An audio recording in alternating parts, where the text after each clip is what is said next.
bicycle is making really strange noises and I'm very suspicious of everything. Because basically I left Transchaco highway behind and I chose this little sketchy road that will take me far, I hope. My destination is little town right on the Brazilian, Bolivian, Paraguayan border. Well, Brazilian, Paraguayan border, but Bolivia is not that far as I remember, called Bahia Negra.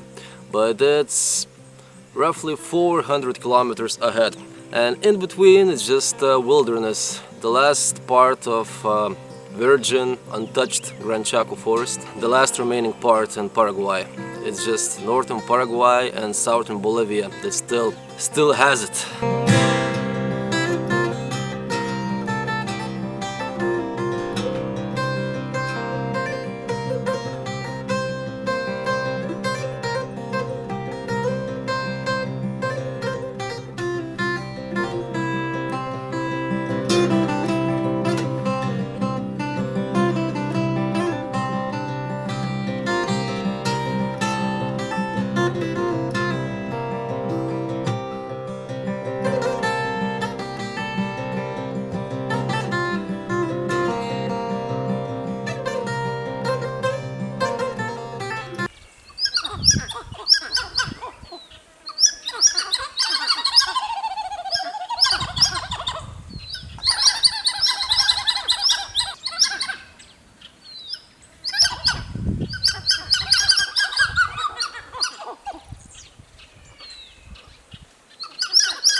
Bushes of Gran Chaco don't look like a typical place where you could find monkeys. There are no tall trees, it's not jungle.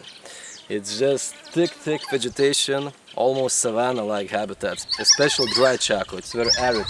So you wouldn't expect to find monkeys, but there are. And I was just passing by and noticed some tails on that tree.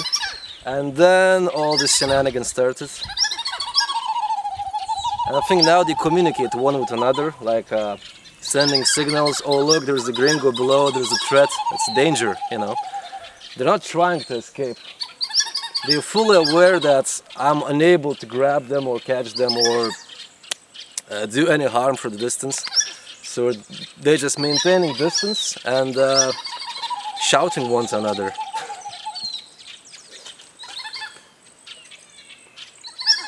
Unbelievable.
So it was cloudy and even more cloudy throughout the day, and eventually it started to rain, and there's thunder and there's lightning and all that, and I wonder how long and how hard it will rain, because one thing that they say about the roads, especially dirt roads of Gran Chaco, is that all this soil, all this dust and sand, like when it rains, it turns into really nasty mud, and it's next to impossible to move or travel after the rain.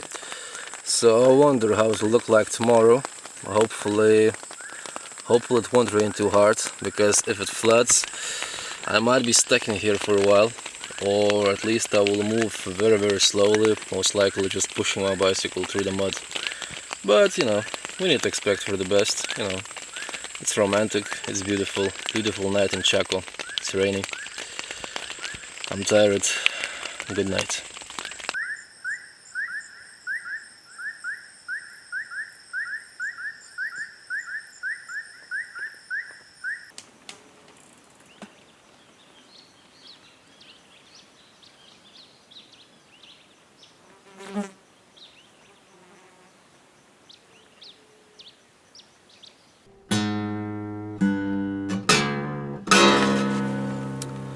All that is left out of this armadillo is his armor. Transchaco region, Paraguayan Chaco in particular, is considered to be the paradise of armadillos.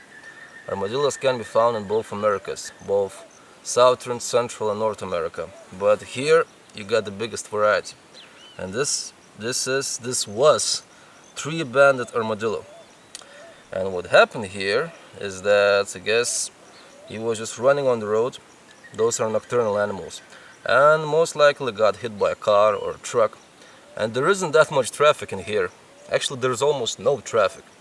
But every once in a while, a few times a day, there's a truck or a car or a motorbike. And just one car is enough if you're in the middle of the road. And this guy got hit, and then usually what happens is that all kinds of vultures and caranchos and other predator birds, they just scoop out the flesh from the inside. So all that is left is his armor, his tail and his head attached to the armor. And this is pretty common sight on the roads in South America, at least in northern Argentina and Paraguay. Just armors laying all around. Rest in peace.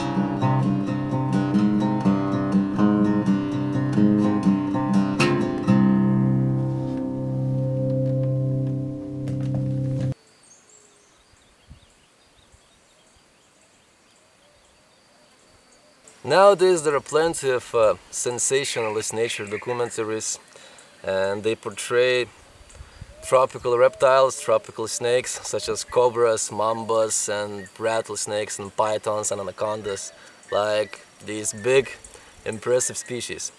But the truth is that the majority of snakes that you can find, even in tropical and subtropical parts of the world, like Transchaco, are small and humble animals like this one. And I'm still not sure what this is. Like, I'm trying to figure out, but it is a common snake. It's almost embarrassment because I'm some kind of a reptile freak, and this is a common animal, but I can't figure out what this is so far. I remember I saw it before. I think it's something animaculatus. It's common, but it's not on my book. And this book is, to be honest, pretty crappy.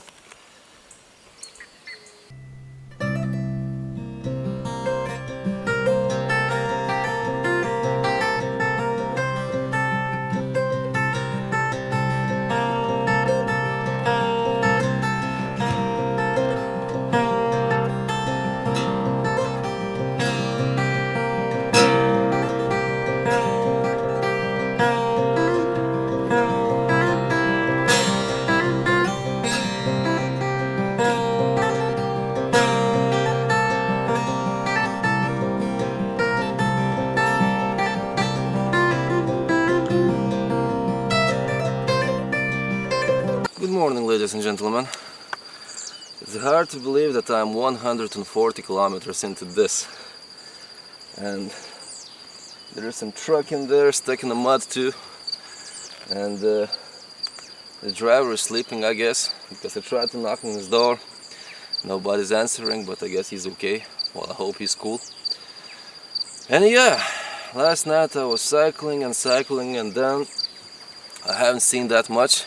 Well, a lot of frogs and tarantulas and all that, but not much of else. So at some point around 12 I just stopped and just slept somewhere in there in the bushes.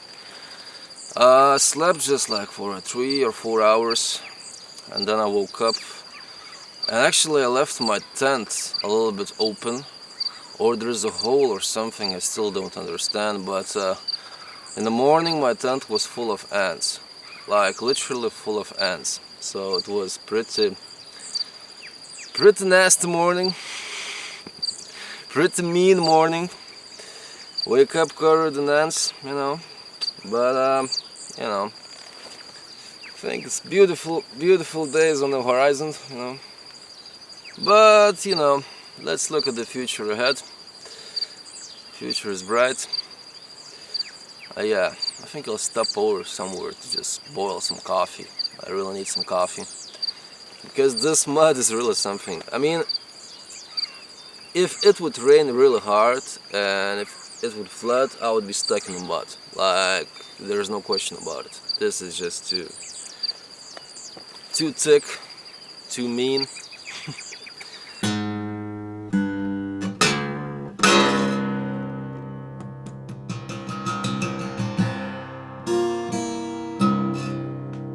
On one hand, all this mud and dirt and rain and wet conditions, you know, makes it really tough to travel around, really tough to move.